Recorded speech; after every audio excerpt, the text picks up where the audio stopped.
does not disappoint, because God has poured out his love into our hearts by the Holy Spirit, whom he has given us in Romans 5:5. Hi there. Welcome everyone to Journey into the Word from my Just Passing Through. And just a blessing to have you here today. Those who are joining me near and far, it's a blessing. Hi, Gary and Vicky from Reedsburg. Good to see you here today. And others who may be joining me on YouTube, and those who will be coming on in. So yes, it's a beautiful day outside. I mean, really. And then they say it's supposed to be like 50 or 60 something on Thursday. I'm excited. I thought the snow was here to stay. So I just want to welcome the family. Come on in. Hi, Georgian. Good to see you from Smyrna, Tennessee. Yes, come on in, family. Come on in. And have a seat at the table as we get ready to go through our 30 minutes, prayerfully, my Just Passing Through, to encourage you. And I'm quite sure Wilma's and Shirley and Gail and those others who are on YouTube are watching today. And so it's just a blessing to have you here. I want to acknowledge the veterans. I put a video up yesterday on our page and acknowledging a prayer for the veterans. So if we have any veterans on here and those who you may have family members. Hi, Wilma's. Good afternoon. Family members who may have been war veterans, whether it was in whatever branch it may have been, Navy, Air Force, the Army, the Marines. We're just grateful for your service for our country and those fallen heroes. And so I just want to acknowledge, I didn't want to get in today and not acknowledge our veterans who sacrifice their lives, and others who have, those who are still with us. And so we're just blessed to have a day for our veterans. And that was yesterday. We want to acknowledge that today. So thank you. And we're going to jump right into our message today, because I want you to get this. And I pray that it may be a blessing to you. Disappointments may come, okay? But God is waiting to hand you your next assignment coming into 2026. Are you ready? That's the question. There's no shadow he won't light up. No mountain he won't climb up coming after you. There are times in life where you are left disappointed. It's going to happen. As we come to the close of 2025 next month, my prayer is that you overcome and survive every disappointment. And disappointments, defeat, and despair are the tools that God uses to show us the way. And when you believe in your purpose, you can work through obstacles and overcome disappointments and endure hardships. And get ready, because disappointments will visit. They will visit. I'm telling you, they're going to visit. I'm letting you know. But you know what? Whether it is people you work with and depend on, or family, or people you live with, and people you look up to, and people you poured your life into, and even yourself, you disappointed yourself. But imagine this. God was even disappointed. He was disappointed. Proverbs 13:12. Unrelenting disappointment leaves your heart sick. It leaves your heart sick. But a good break can turn life around. If you're still living, then disappointment is inevitable. Webster defines disappointment as when expectations fail to be met, producing anger and frustration and sadness and discouragement. But as I said earlier, there's no shadow he won't light up, and no mountain he won't climb coming after you, because there are times in life where you are left disappointed. But God is waiting to hand you your next appointment coming in 2026. This is the year you overcome and survive every disappointment. Well, hi there, Cheryl. I was getting ready to reach out to you and see if you were doing okay. I miss you on here now. So I'm good to see you here. And you're able to catch it live. You're probably at work. So we're just grateful that you're on. Now, with all of that said, I want to give you some examples to help you when you get disappointed, and you just disappointed everybody. And sometimes people get disappointed and they become depressed. But let's start with God's disappointment. He did not give up on man. He started over. But the main scripture is Genesis 6:6. Hi, Phyllis from Memphis. Good to see you on. Genesis 6:6, where the Bible states that the Lord regretted that he had made man on the earth, and it grieved him to his heart. He was disappointed. This passage, part of the story of the great flood, explains that God was sorrowful. He was sorrowful due to the widespread wickedness and evil that filled the earth during that time and still filling the earth today, which made him regret creating humanity. Would you say the contract ended? Okay, we're going to be praying for another contract for you, Cheryl. He regretted creating humanity. He regretted it. That he was disappointed. And that's what I used to tell my children when they were younger. They do something that, is, hurt the family, embarrass you or whatever. And I said, I'm disappointed. That word gets to them. They feel that when you say I'm disappointed in you. And that sort of jarred them. Get to the core. Let me get it together. Let me get myself together here. Genesis 6:5-6 said, this passage describes the extent of human wickedness, stating that every intent of the thoughts of his heart, and this is man, was only evil continually. And we see it today. That's why I say, I know the Lord's heart is breaking. I know God's heart is breaking. And my heart breaks when his heart breaks. The Lord's response was a deep sadness over the state of humanity, leading to his regret over creating them. It was a disappointment. So if God get disappointed, what about us? The decision to flood the earth. This grief over the corruption of humankind led God to decide to destroy all life. He destroyed everything on earth through a great flood, saving only 8 people. And who were the 8 people? Only the righteous Noah and his family. They were the only 8 that were saved after the flood. A similar example is another related example is found in 1 Samuel 15:11, where God is grieved that he made Saul king because Saul turned away from him. Why do people keep breaking, and especially believers and Christians supposed to be followers of Jesus Christ? Why do we keep breaking God's heart? You're disappointed. Let's start with number 1. You're disappointed with those you look up to. So let's just stick with Saul and Samuel. Think of Samuel and Eli. That's 1 Samuel 1:4. Samuel's mother entrusted her child to Eli, the high priest, confident that he'd mentor and prepare him for God's service. But Eli had a serious character flaw. He was a weak, passive parent who stood by while his own sons abused their priestly privilege, bringing shame and disrepute to the family and ministry. Would you say, Cheryl, how disappointed he has to begin with us, his people, with the state of the world now? He's disappointed. God's heart is breaking looking at us, especially his children. I'm not going to say anything else about us. There's a befitting quote that says, he who thinketh he leadeth and hath no one following him is only taking a walk. I'm quite sure that's in the King James because it's the thoueth and leadeth and hath it and all those. So I'm quite sure that's the version it's in. I believe it's fair to say that Eli was only taking a walk. I mean, with a mentor like Eli, who'd have even blamed young Samuel for taking a nosedive right into the very heart of immorality, with the man he looked up to failed him so badly.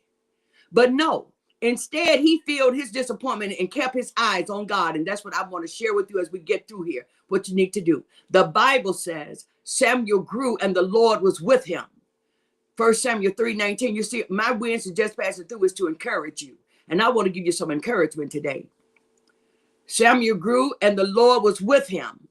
And as a result, God turned him into one of Israel's greatest prophets. One's best success comes after the greatest disappointment. So well done, Samuel. Well done. So how are we to deal with the disappointment we feel in those we look up to that let us down? Because it's bound to happen at some point in life. Whether it's a parent, a clergy, a family friend, a business associate, spouse, governmental official, we are bound to be let down by those we look up to. But does that give us license to lower our standards because they didn't raise theirs? Absolutely not. Samuel grew up and the Lord was with him, what the word said. You see, even when Eli messed up his role, Samuel maintained his character. He never attacked Eli. He didn't bash him. He didn't talk about him. He didn't spread rumors and lies and gossip or even truth about him. No, Samuel just lived the life of a good leader, which reminds us that we can point fingers and we can lay blame, but where does that get us? Even if we're in the right. Good to see you, Ruth from Monterey. Good to see you on. The better bet is to take the high road. Live right, think right, speak right, behave right, no matter how wrong your surroundings or the people in them are. So the next time someone you look up to lets you down, keep them in prayer and be a mirror to them, showing them the reflection of what good, not perfect, looks like. Why? Because Eli died and missed out. But the person you look up to doesn't have to. So share your heart, everyone. Just share your heart with them gently and honestly. Then whether they agree or disagree, you move onward, showing everyone that you can learn a good lesson, even from a bad example. Don't judge them. Just refuse to make the same errors in judgment. You can do it. I know you can. Number 2, you're disappointing those you live with. If anyone wouldn't let you down, surely it would be your family, right? But that's wrong. Just ask young Joseph. When his father favors him and God promised him a big dream, you think his own blood brothers would celebrate him and celebrate him. That's why I tell you, everybody's not happy for your dreams. Everybody's not happy about your vision. They weren't happy for him. They didn't celebrate with him. Instead, they responded with jealousy and anger and spite and bitterness and ridicule and resentment while dropping him in a pit, then selling him into slavery. You heard me say last week, he prospered from the pit to the prison to the palace. He prospered. Far from friends and home, he languished in prison for a crime he didn't commit. What an invitation to bitterness and an opportunity to rehearse the wrongs done him while plotting his revenge. But if he'd done that, he'd have died an innocent, unknown convict in a foreign jail. But instead, he allowed God to vindicate him, using his circumstances to position, prepare, and promote him to be Egypt's prime minister. Now, that's how you deal with disappointment. The size of your success is measured by the strength of your desire, the size of your dream, and how you handle disappointment along the way. Well done, Joseph, well done. So how do you deal with family, your own blood that stabs you in the back and see you have the knife in the hand? What happens when the attack is from an assailant under your own roof? What do you do when it's your siblings that drops you in the pit, or your cousin that sells you out, or your auntie that lands you behind bars? How do you recover when it was a relative that inflicted the hurt? You do as Joseph did. You do as he did. You trust God throughout the entire process. Nowhere do we read that Joseph cried out, "Why me, God?" He didn't blame Dad for not being there to protect him. He didn't retaliate against the cupbearer who forgot him. He didn't get angry with the whole world and try to issue his own form of the big payback. As he went from disaster to disaster, God never left his side. In every bad, God produced something good. Now, is it easy, especially when it's blood, to just trust the vindication and vengeance to God alone? No. But it's the best way to handle it, to put what you will mishandle in the hands of God. Because like I often say, you better give it to God because you end up in jail, and let him handle it. In the end, those same relatives had to come and bow before Joseph. Now, would that happen with you? Probably not. But isn't it worth it to trust God and let him work so you won't have to go to jail for something you've done?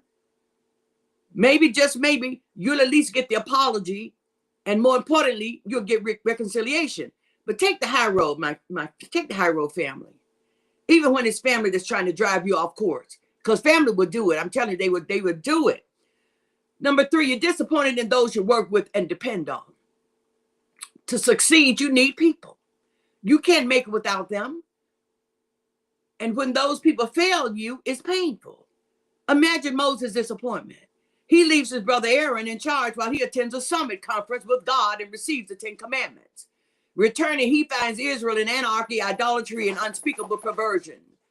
And where's Aaron, you ask? He's leading the rebellion. When Moses needs him most, Aaron fails him miserably. But watch Moses. True leadership shines even in darkness of disappointment. He confronts Aaron, takes the mess to God for resolution, and prays forgiveness for Israel. And God listens. Then he reminds Moses of his assignment. It's disappointing, Moses, but go lead the people.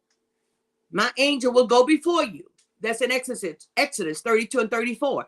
Listen, family, disappointment doesn't cancel your assignment, nor does it close the door on God's presence. So go forth even during disappointment and do what he sent you to do.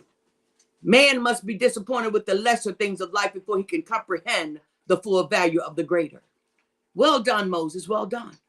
So leaders, dare I even ask if you've ever been disappointed? We have some leaders on here. I don't know. Maybe some boss and some maybe you're over in charge, you know, the leader of the team and the job.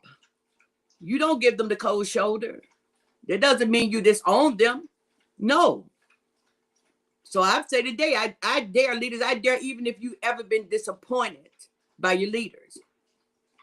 Surely you have, many of us have. But that doesn't mean you disown them. You don't give up on them. You don't give them the cold shoulder. You don't attempt to replace them. You don't ignore them, and certainly you don't retaliate tit for tat with them. No, you follow Moses' example. Take the issue before God. Let him tell you how to handle it. Not your inner circle, not your clique, not your buddies and pals, not people you know don't like them. And certainly you don't attempt to get back at them from over the pulpit. Moses took the issue he had with Aaron, his leader, to God. And God could have told Moses, get rid of Aaron. You don't need him. You're the key person to this assignment anyhow. No, he simply told Moses to not focus on the attack, but on his assignment. Go lead the people. My angel will go before you.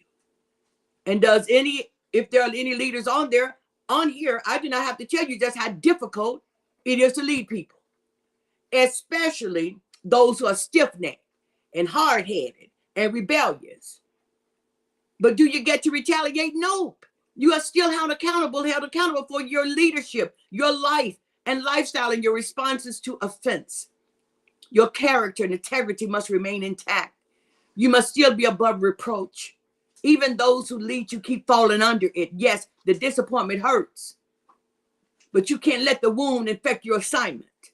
Do what Moses did. Take it to God, receive his directives, and continue. Why? Because God said, go lead the people. Go feed my sheep, JP. I don't care what you don't like. Go feed them, which means others will be affected by how you respond when disappointed. Don't let childish immaturity be the only way your followers can describe your leadership. Handle it, rise above it, and keep moving the people forward. Don't mess up your ministry because you're mad. Would you say, Ruth trusted God's guidance in my disappointments? Yes, you choose joy. Yes, indeed. Number 4, you're disappointed in those you poured your life into. Now let's check again with Moses. Founding pastor of the first church of the critical and the ungrateful. That's what I call them. A congregation of former slaves, delivered, abundantly blessed, en route to the promised land, but without a shred of loyalty or gratitude for the man who put everything on the line to make it all possible. No gratitude at all. Fresh out of Egypt. And they turn on Moses, accusing him, blaming him, and berating him. Exodus 14. Hey, KK, good to see you on from the UK. Was Moses disappointed and hurt by it? Sure he was. Who wouldn't be? But each time he wanted to quit, he discussed it with God. Pray for his complaining flock. Receive fresh orders from headquarters and return to work. It's what God called men and women to do when they're disappointed and feel like giving up. Hi, Gertrude from South Africa. Good to see you on today. And y'all got to come back. If you're late, come back so you can get it. God called men and women. It's what we called, at least. Because each time he wanted to quit, he discussed it with God. He prayed for his complaining flock. Receive fresh orders from headquarters and return to work. Complaining is a sin, family. It's a sin. It's what God called men and women to do when they're disappointed and feel like giving up. If you use disappointment as sort of mid-semester exams for learning, you will learn that every disappointment you overcome make you stronger and wiser. The greatest success stories have been lived by those who had to grow strong and wise in that very way. Once again, well done, Moses. Well done, leaders. Once again, I want to encourage you, because it's not easy to take one vision and try to get an entire house to see and follow it. I know it would be wonderful to have the whole house on the same page. However, realistically, our churches are family trees with a whole lot of mixed nuts. We know this. One person wants to school. The other person thinks the school won't work. The other person doesn't mind the school, but doesn't like the blueprint of the school. And all the while, you wish you could throw all of them in detention and keep building the vision by yourself. But unfortunately, it doesn't quite work out that way. Good to see you on, Wanda from Monterey. We are part of one body with many members, and every member is vital to the health and well-being of the whole. So even when it seems like you can't get one good, solid supporter, remember you always have God, and with him, you are in the majority. Moses led a frustrating bunch of complainers. That's who he led. But did he throw in the towel? No, and neither will you. Like it or not, but you will pour even more of your life into the people, and some of them will get on your last nerve. And some of them have eternal leaks, but that's not your problem. See, we try to fix the leaks, patch them up there. God didn't tell us to do that. He said, lead, teach. We know that some people are going to have problems, but that's not your problem. Their capacity is for God to handle. You simply pour yourself into them. God will never allow you to dry out and die. He will continue to replenish you, his chosen vessel of honor. You're his chosen vessel of honor. Therefore, understand that disappointment will visit, but don't let it move in. Stay the course, because God's got you. He's got me. He's got us. Now take a moment and look at 1 Samuel 15, 10 and 12. God spoke to Samuel. I'm sorry I ever made Saul king. He's turned his back on me. He refuses to do what I tell him. Samuel was angry when he heard this. He prayed his anger and disappointment all through the night. As already stated, if you see a living, disappointment is inevitable. But might I add, it's not impregnable, which means unable to overcome. You can overcome it. You see, when anger and disappointment threatened Samuel, he fought back in prayer. If you're smart, you'll do the same. Disappointment only delivers a death blow to those who don't fight back. You can literally read those verses and feel Samuel's anger. After all, do you know how mad you must be to pray angry and disappointed? All through the night, he mad and praying angry, disappointed. But sometimes prayer is the best thing. Because when you're hurt and angry and disappointed, your mouth runs faster than your mind. So you tend to say some things that you meant to say and a whole lot more that you didn't. But when you empty all that out to God in prayer, he's a master sorter. He sorted out. He knows how to pick through that prayer for what's really needed. Now we're going to leave this part out, and you hold on to this part. Therefore, no matter how great the disappointment, take it to God first in prayer. Even if you must enter your prayer closet hurt and disappointed and bitter and angry and confused, rejected and abandoned, used and betrayed, lied on, suicidal. Take it all to God in prayer, even if that prayer will last long into the night. Thank God he never sleeps or slumber. Take it to him, then rest in him, knowing he's going to bring something good out of your something bad. Now, we've talked about disappointment with those we look up to, and those who we live with, and those we work with and depend on, and those we poured our life into. But there's one last disappointment I want to dig into, and that's disappointment in ourselves. It's potentially the most debilitating kind of disappointment because it can throw you into a downward spiral that's hard to stop or recover from. Depression is the inability to construct a future. And for most of us, we can't even fathom a pencil sketch of a big future. Well, there's an even better quote that I want you to hold on to by Albert Ellis. He said this: you largely construct your depression. It wasn't given to you. Therefore, you can deconstruct it. You see mounting disappointments as is a map with all directions pointing towards the destination of depression. But remember, anything you can construct, you can deconstruct or cause the destruction of. The other definition I like is to dismantle and expose the workings of. If you built it up and constructed disappointments in your life, you can also grab the toolkit and deconstruct those same disappointments.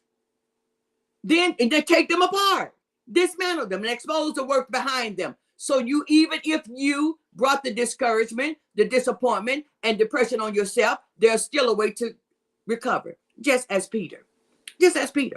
Peter has sworn undying love and fidelity to Jesus. Lord, everybody else may abandon you, but not me. I'm yours to death. Read Matthew 26, chapter 26, verses 33 through 75. And he meant every word of it. But under the pressure surrounding the crucifixion, he yields and 3 times denies Jesus, knowing Jesus.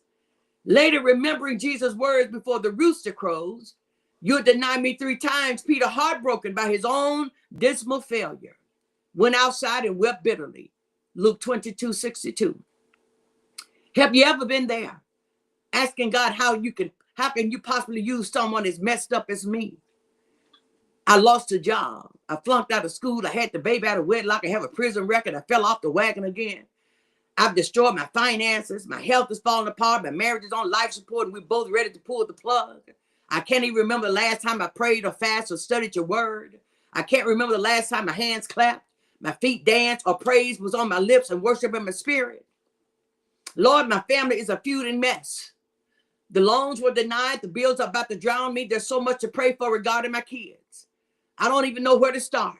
My parents are getting sicker. God, I can't get 2 sentences to make sense in my head. Lord, why are you still trying to use me? Listen, Peter failed to meet his own expectations, but Jesus was never shocked. He was aware of Peter's flaws when he called him into the ministry. He knew that his blustering, outspoken disciple had a tender heart. So he extended grace to him rather than remove him from office. Oh, but his amazing grace. His grace. And as disqualified as you may feel from your disappointments in life, God is not going to remove you from office or your assignment either. So yes, you can recover even from disappointment in yourself. Family, if last night wasn't your last night, God still have much in store for you. So stop beating up on yourself. Sometimes God uses our greatest disappointments as reappointments to life and ministry. He hasn't given up on you, so don't give up on yourself. It's a new day. Make a renewed you.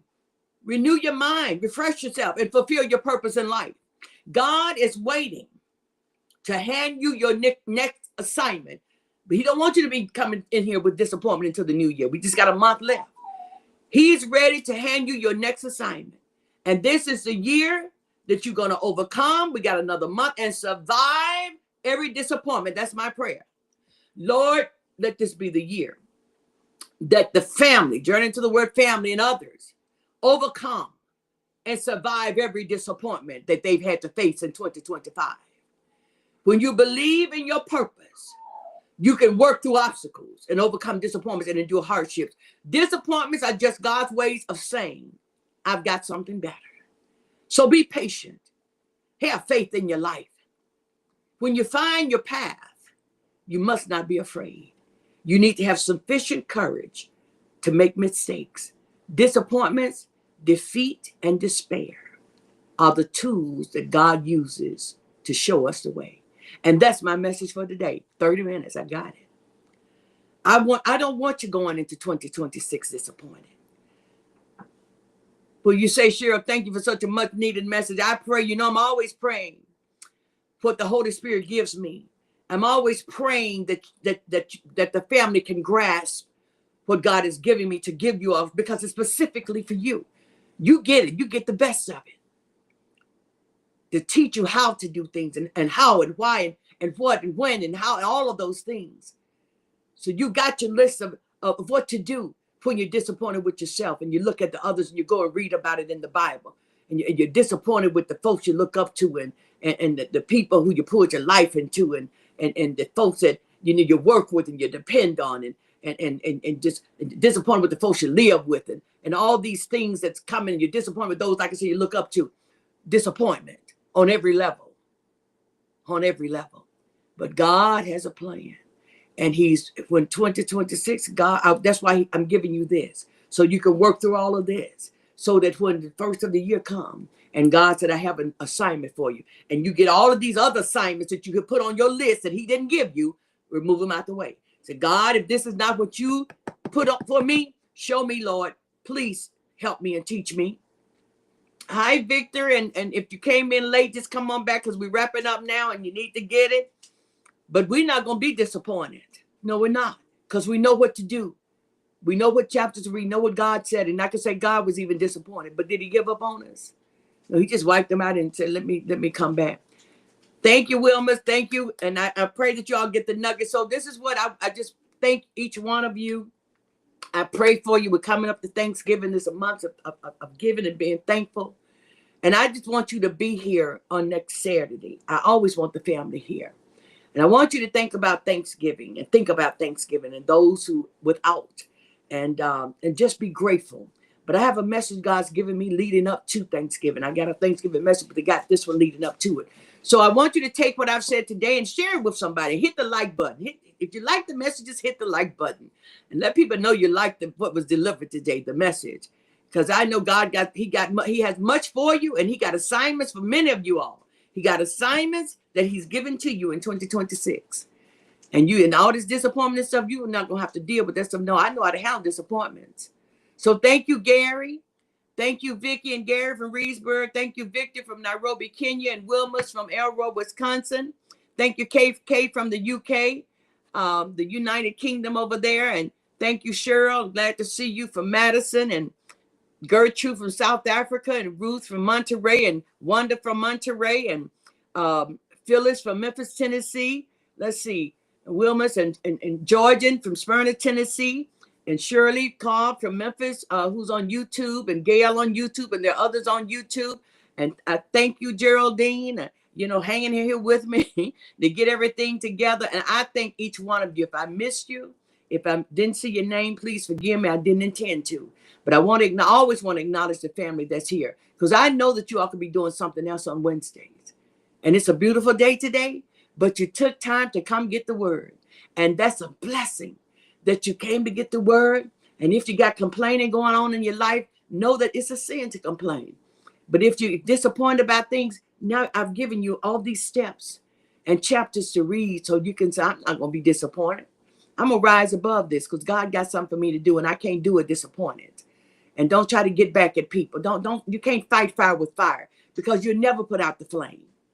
It'll never go out. So don't try to fight the fire with fire. I'm going to get them back. I'm going to retaliate. I know what to do. No, don't even just take it to God. I know who to take it to. I tell people that I know what to do. I know who to take it to. And I have a little talk with Jesus, and I tell him all about my troubles and what's going on. And I pick up and keep going. And that's what I want you to do. I want these messages to strengthen you, so you can say, I got a message from my family and the Journey to the Word family. And we come together to strengthen each other. And that's what we do. So God loves you, and I love you too. I want you to go out and have a great day today. If you haven't been out and have a great day, say we're supposed to be about 50 or 60 Thursday. I'm so looking for that weather. And just enjoy yourself. But I want to see you here on Saturday morning. Invite someone else to come. Invite someone to come get the message and share it with them. And then, like I say, hit the like button. And until we meet again, I look to see you. I'm so grateful. I'm always in smiles when I see you all on here. And I'm going to see you back here on Saturday morning. So be blessed and have a great day. God loves you, and I love you too. Until we meet again, stay blessed. And be encouraged